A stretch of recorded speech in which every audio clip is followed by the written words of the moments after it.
बच्चों, तिवारी एकेडमी में आपका स्वागत है। आज हम कक्षा 6 के लिए गणित सब्जेक्ट का अध्याय 3 जो कि संख्याओं के साथ खेलना है, इसकी प्रश्नावली 3.6 करेंगे। तो बच्चों, शुरुआत करते हैं प्रश्न 1 से। इसमें दिया गया है निम्नलिखित संख्याओं के महत्तम समावर्त्य ज्ञात कीजिए।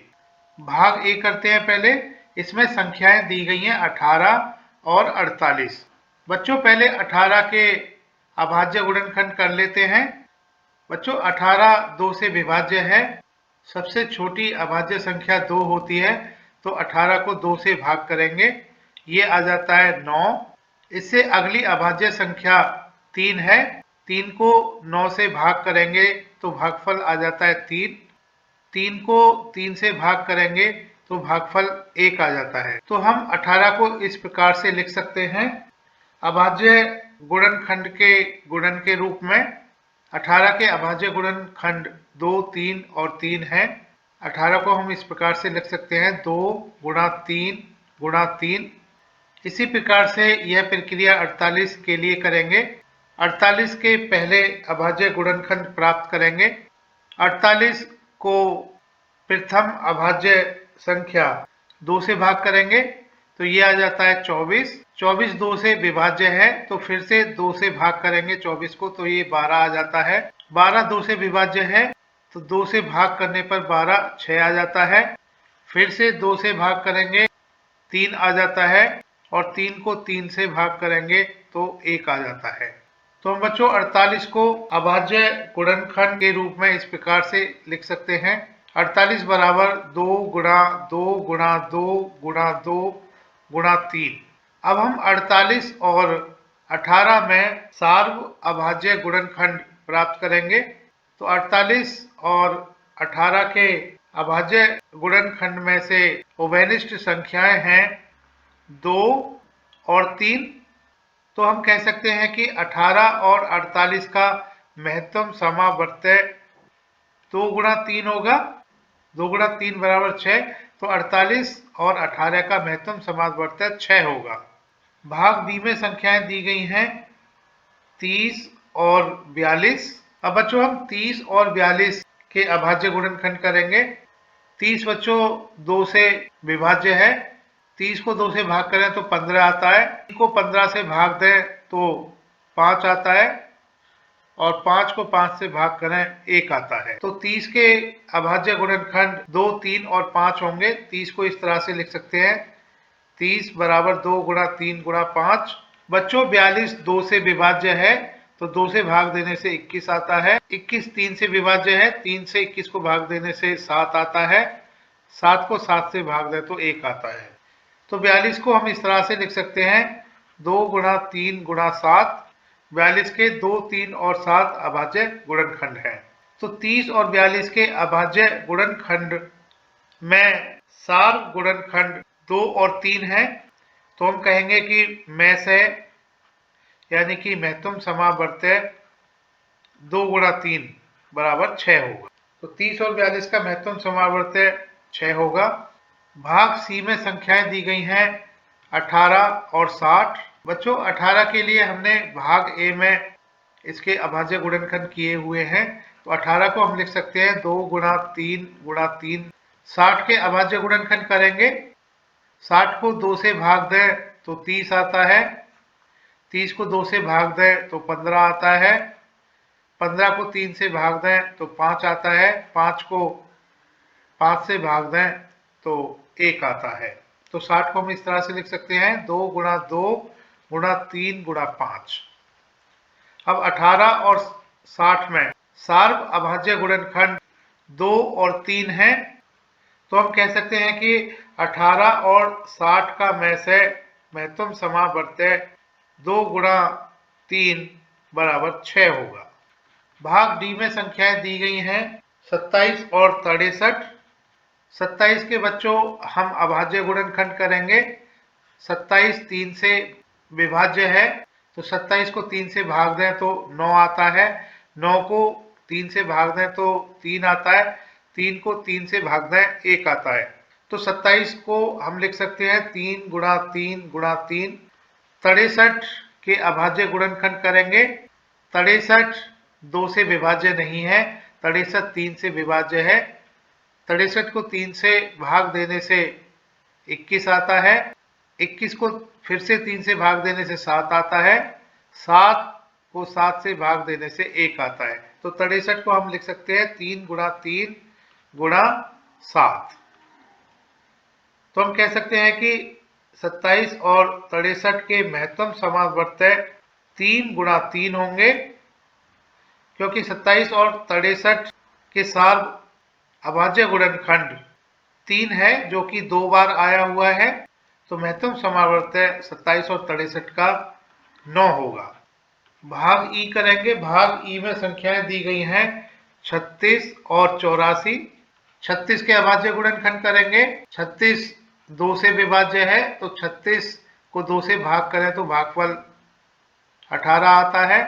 18 को 2 से भाग करें 9 आता है, 9 को 3 से भाग करें 3 आता है, 3 को 3 से भाग करें 1 आता है।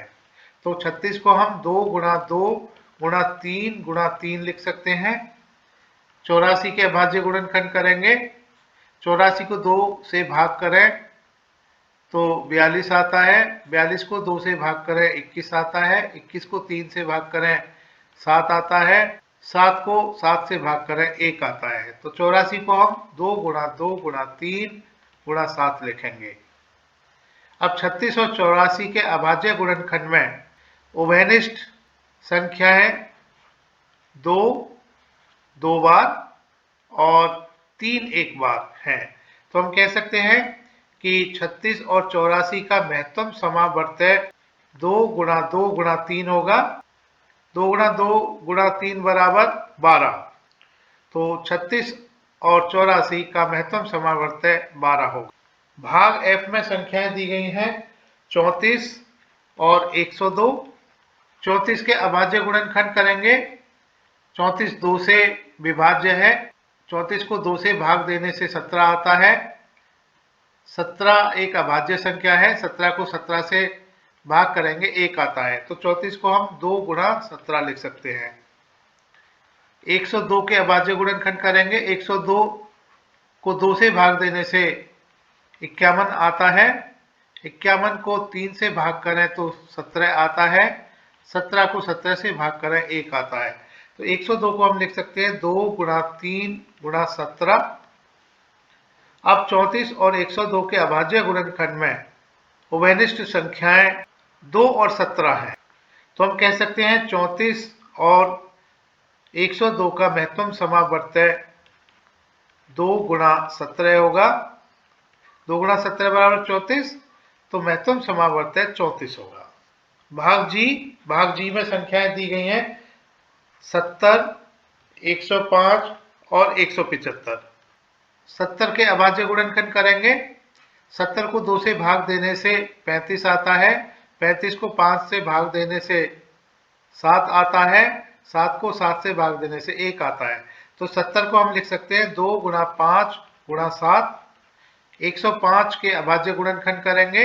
105 को 3 से भाग देने से 35 आता है, 35 को 5 से भाग देने से 7 आता है, 7 को 7 से भाग देने से 1 आता है। तो 105 के अभाज्य गुणनखंड 3, 5 और 7 हुए। तो 105 को हम लिख सकते हैं 3 गुणा 5 गुणा 7। 175 के अभाज्य गुणनखंड करेंगे। तो 175 को 5 से भाग देने से 35 आता है, 35 को 5 से भाग देने से 7 आता है, 7 को 7 से भाग देने से 1 आता है। तो 175 को हम इस तरह से लिख सकते हैं 5 गुणा 5 गुणा 7। अब इन तीनों संख्याएं 70, 105 और 175 के अभाज्य गुणनखंड में से उभयनिष्ठ गुणनखंड 5 और 7 है। तो हम कह सकते हैं कि 70, 105 और 175 का महत्तम समावर्त्य 5 गुणा 7 बराबर 35 होगा। भाग एच में संख्याएं दी गई हैं 91, 112 और 49। 91 के अभाज्य गुणनखंड करेंगे। 91 बच्चों 7 से विभाजित है, तो 91 भाग 7 होता है 13। 13 को 13 से भाग करेंगे तो 1 आता है। 91 को हम इस तरह से लिख सकते हैं 7 गुणा 13। 112 के अभाज्य गुणनखंड करेंगे, 112 2 से विभाजित हो जाता है, तो 112 भाग 2 होता है 56। 56 को 2 से भाग करें तो 28 आता है, 28 को 2 से भाग करें 14 आता है, 14 को 2 से भाग करें तो 7 आता है, 7 को 7 से भाग करें तो 1 आता है। तो 112 को हम लिख सकते हैं 2 गुणा 2 गुणा 2 गुणा 2 गुणा 7। 49 के अभाज्य गुणनखंड करेंगे, 49 7 से विभाज्य है, 49 को 7 से भाग करें 7 आता है, 7 को 7 से भाग करें 1 आता है। 49 को हम 7 गुणा 7 लिख सकते हैं। अब 91, 112 और 49 के अभाज्य गुणनखंड में उभयनिष्ठ गुणनखंड हम देख पा रहे हैं कि 7 है, तो हम कह सकते हैं कि 91, 112 और 49 का महत्तम समावर्त 7 होगा। भाग आई में संख्याएं दी गई हैं 18, 54 और 81। 18 के अभाज्य गुणनखंड हमने भाग ए में किए हुए हैं, तो 18 को हम इस तरह से लिख सकते हैं 2 गुणा 3 गुणा 3। 54 के अभाज्य गुणनखंड करेंगे, 54 को 2 से भाग करें तो 27 आता है, 27 को 3 से भाग करें तो 9 आता है, 9 को 3 से भाग करें 3 आता है, 3 को 3 से भाग करें 1 आता है। तो 54 को हम लिख सकते हैं 2 गुणा 3 गुणा 3 गुणा 3। 81 के अभाज्य गुणनखंड करेंगे, 81 को 3 से भाग करने से 27 आता है, 27 को 3 से भाग करें 9 आता है, 9 को 3 से भाग करें 3 आता है और 3 को 3 से भाग करें 1 आता है। तो 81 को हम लिख सकते हैं 3 गुणा 3 गुणा 3 गुणा 3।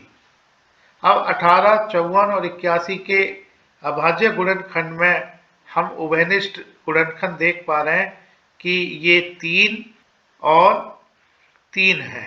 तो हम कह सकते हैं कि 18, 54 और 81 का महत्तम समावर्त 3 गुणा 3 यानी कि 9 होगा। अब इस प्रश्न का अंतिम भाग जे करेंगे। इसमें संख्याएं दी गई हैं 12, 45 और 75। 12 के अभाज्य गुणनखंड करेंगे, 12 को 2 से भाग करें तो 6 आता है, 6 को 2 से भाग करें 3 आता है, 3 को 3 से भाग करें 1 आता है। तो 12 को हम लिख सकते हैं 2 गुणा 2 गुणा 3। 45 के अभाज्य गुणनखंड करेंगे, 45 को 3 से भाग करें 15 आता है, 15 को 3 से भाग करें 5 आता है, 5 को 5 से भाग करें 1 आता है। तो 45 को हम लिख सकते हैं 3 गुणा 3 गुणा 5। 75 के अभाज्य गुणनखंड करेंगे, 75 को 3 से भाग करें 25 आता है, 25 को 5 से भाग करें 5 आता है, 5 को 5 से भाग करें 1 आता है। तो 75 को हम लिख सकते हैं 3 गुणा 5 गुणा 5। अब हम 12, 45 और 75 के अभाज्य गुणनखंड में उभयनिष्ठ गुणनखंड देख पा रहे हैं कि ये 3 है, तो हम कह सकते हैं कि 12, 45 और 75 का महत्तम समावर्त 3 होगा। अब प्रश्न 2 करते हैं। इसमें पूछा गया है निम्न का महत्तम समावर्त क्या है। भाग ए, 2 क्रमागत संख्याएं। तो बच्चों यहाँ पर हम 2 क्रमागत संख्याओं का उदाहरण ले लेते हैं। मान लेते हैं कि 2 क्रमागत संख्याएं 12 और 13 हैं। बच्चों 12 को हम इस तरह से लिख सकते हैं 2 गुणा 2 गुणा 3। 12 को हम इसके अभाज्य गुणनखंड के गुणन के रूप में लिख सकते हैं। अब 13 को हम 13 के अभाज्य गुणनखंड करें तो ये 13 13 से विभाजित होता है, तो 13 भाग 13 1 होता है, तो 13 के अभाज्य गुणनखंड 13 ही होगा। अब हम देख पा रहे हैं कि 12 और 13 के अभाज्य गुणनखंड में से कोई भी उभयनिष्ठ गुणनखंड नहीं है। जब कोई भी उभयनिष्ठ गुणनखंड नहीं होता तो इस स्थिति में हम कहते हैं कि दोनों संख्याओं का महत्तम समावर्त 1 होगा। बच्चों एक और उदाहरण ले लेते हैं। मान लेते कि 2 क्रमागत संख्याएं 33 और 34 है। अब बच्चों 33 को हम इस तरह से लिख सकते हैं 3 गुणा 11। 3 और 11 अभाज्य संख्याएं हैं, तो इन अभाज्य संख्याओं के गुणन के रूप में हम 33 को लिख सकते हैं। 34 को हम इस तरह से लिख सकते हैं 2 गुणा 17। अब हम देख पा रहे हैं कि 33 और 34 के अभाज्य गुणनखंडों में से उभयनिष्ठ गुणनखंड नहीं है। तो जब कोई भी उभयनिष्ठ गुणनखंड नहीं मिलता तो उस स्थिति में महत्तम समावर्त्य 1 होता है। तो बच्चों हम कह सकते हैं कि दो क्रमागत संख्याओं का महत्तम समावर्त्य 1 होता है। भाग बी में दिया गया है दो क्रमागत सम संख्याएं। बच्चों यहाँ पर दो क्रमागत सम संख्याएं, उदाहरण के तौर पर हम 4 और 6 ले लेते हैं। बच्चों 4 को हम इस तरह से लिख सकते हैं 2 गुणा 2, 6 को हम इस तरह से लिख सकते हैं 2 गुणा 3। यहाँ पर 2 और 3 अभाज्य संख्याएं हैं। अब हम 4 और 6 के अभाज्य गुणनखंड में से उभयनिष्ठ गुणनखंड देखें तो ये 2 है। तो हम कह सकते हैं कि 4 और 6 जो कि दो क्रमागत सम संख्याएं हैं, इनका मैसे 2 है। और उदाहरण ले लेते हैं, मान लेते हैं कि संख्याएं 10 और 12 हैं जो कि दो क्रमागत सम संख्याएं हैं। 10 को हम लिख सकते हैं 2 गुणा 5 के रूप में, 12 को हम लिख सकते हैं 2 गुणा 2 गुणा 3 के रूप में। अब यहाँ पर 2, 3 और 5 अभाज्य संख्याएं हैं। हम देख पा रहे हैं कि 10 और 12 के अभाज्य गुणनखंड में से उभयनिष्ठ गुणनखंड 2 है। तो यहाँ हम कह सकते हैं कि 10 और 12 का महत्तम समावर्त्य 2 होगा। एक और उदाहरण ले सकते हैं, दो क्रमागत सम संख्याएं मान सकते हैं कि 34 और 36 हैं। 34 को बच्चों हम लिख सकते हैं, 34 के हम अभाज्य गुणनखंड कर लेते हैं। तो 34 2 से भाग दें 17 आता है, 17 से भाग दें 1 आता है। 34 को हम 2 गुणा 17 लिख सकते हैं। 36 के अभाज्य गुणनखंड कर लेते हैं। 36 को 2 से भाग करें 18 आता है, 18 को 2 से भाग करें 9 आता है, 9 को 3 से भाग करें 3 आता है, 3 को 3 से भाग करें 1 आता है। तो 36 को हम लिख सकते हैं 2 गुणा 2 गुणा 3 गुणा 3। अब 34 और 36 के अभाज्य गुणनखंड में से उभयनिष्ठ गुणनखंड देखें तो 2 है। तो हम कह सकते हैं कि 34 और 36 का महत्तम समावर्त्य 2 है। तो हमने यहाँ पर बच्चों 3 उदाहरण लिए और तीनों उदाहरण में दो क्रमागत सम संख्याएं हमने ली और हमने यह पाया कि तीनों उदाहरण के लिए महत्तम समावर्त्य 2 आता है। तो हम इस निष्कर्ष पर पहुंच सकते हैं कि दो क्रमागत सम संख्याओं का महत्तम समावर्त्य 2 होता है। बच्चों इसका कारण यह है क्योंकि दो क्रमागत सम संख्याएं हमने ली हुई हैं और सम संख्याएं हमेशा 2 से विभाजित होती है।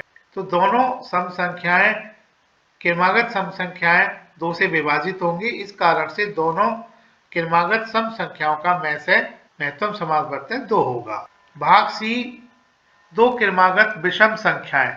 तो बच्चों यहाँ पर दो क्रमागत विषम संख्याओं का उदाहरण ले लेते हैं। मान लेते हैं कि ये संख्या 15 और 17 है। बच्चों 15 को हम इस तरह से लिख सकते हैं 3 गुणा 5 और 17 क्योंकि एक अभाज्य संख्या है तो इसके अभाज्य गुणनखंड 17 होंगे।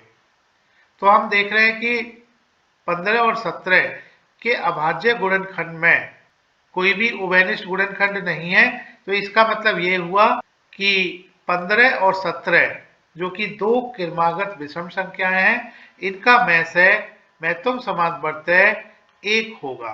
क्योंकि बच्चों जब कोई भी अभाज्य गुणनखंड उभयनिष्ठ नहीं होता दोनों संख्याओं में से, तो उस स्थिति में महत्तम समावर्त्य 1 होता है। और उदाहरण ले लेते हैं, दो क्रमागत विषम संख्याएं मान लेते हैं कि 121 और 123 है। अब 121 को हम इस तरह से लिख सकते हैं, 121 के अभाज्य गुणनखंड 11 और 11 होते हैं। तो 11 गुणा 11 बराबर 121। 123 को हम लिख सकते हैं 3 गुणा 41। यहाँ पर 3, 11 और 41 अभाज्य संख्याएं हैं। तो हम देख पा रहे हैं कि 121 और 123 के अभाज्य गुणनखंड में से कोई भी गुणनखंड उभयनिष्ठ नहीं है। तो यहाँ पर कोई भी 121 और 123 में देखने से पता पड़ता है कि सार्व गुणनखंड नहीं है।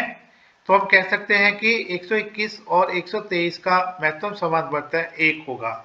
उदाहरण के तौर पर दो क्रमागत विषम संख्याएं हम 323 और 325 ले लेते हैं। 323 को हम लिख सकते हैं 19 गुणा 17 और 325 को हम लिख सकते हैं 5 गुणा 5 गुणा 13। अब इन दोनों संख्याओं में से भी हम देख पा रहे हैं कि 323 और 325 के अभाज्य गुणनखंड में से कोई भी गुणनखंड उभयनिष्ठ नहीं है। तो हम कह सकते हैं कि 323 और 325 का महत्तम समावर्तय भी 1 होगा। बच्चों, हम इन तीनों उदाहरण से इस निष्कर्ष पर पहुंच सकते हैं कि दो क्रमागत विषम संख्याओं का महत्तम समावर्तय 1 होता है। प्रश्न 3, जो कि इस प्रश्नावली का अंतिम प्रश्न है, इसको करते हैं। इसमें दिया गया है अभाज्य गुणनखंड द्वारा दो सह अभाज्य संख्याओं 4 और 15 का महत्तम समावर्तय इस प्रकार ज्ञात किया गया। 4 बराबर 2 गुणा 2, यहाँ पर दो अभाज्य संख्या है, और 15 बराबर 3 गुणा 5, यहाँ पर 3 और 5 अभाज्य संख्याएं हैं। चूंकि इन गुणनखंडों में से कोई अभाज्य सार्व गुणनखंड नहीं है, इसलिए 4 और 15 का में से महत्तम समावर्तय 0 है। क्या यह उत्तर सही है? यदि नहीं तो सही में से क्या है? बच्चों, यह उत्तर बिल्कुल भी सही नहीं है। हमने पिछले प्रश्न में भी, यानी प्रश्न संख्या 2 में भी उदाहरण लिए थे जिसमें कोई अभाज्य सार्व गुणनखंड नहीं था। हमने वहां पर में से 1 लिया था, क्योंकि जब कोई भी अभाज्य सार्व गुणनखंड नहीं होता, ऐसी स्थिति में संख्याओं का महत्तम समावर्तय 1 होता है। तो ये दिया गया उत्तर गलत है। 0 महत्तम समावर्तय नहीं होगा, सही महत्तम समावर्तय 1 होगा। बच्चों, तिवारी एकेडमी देखने के लिए धन्यवाद।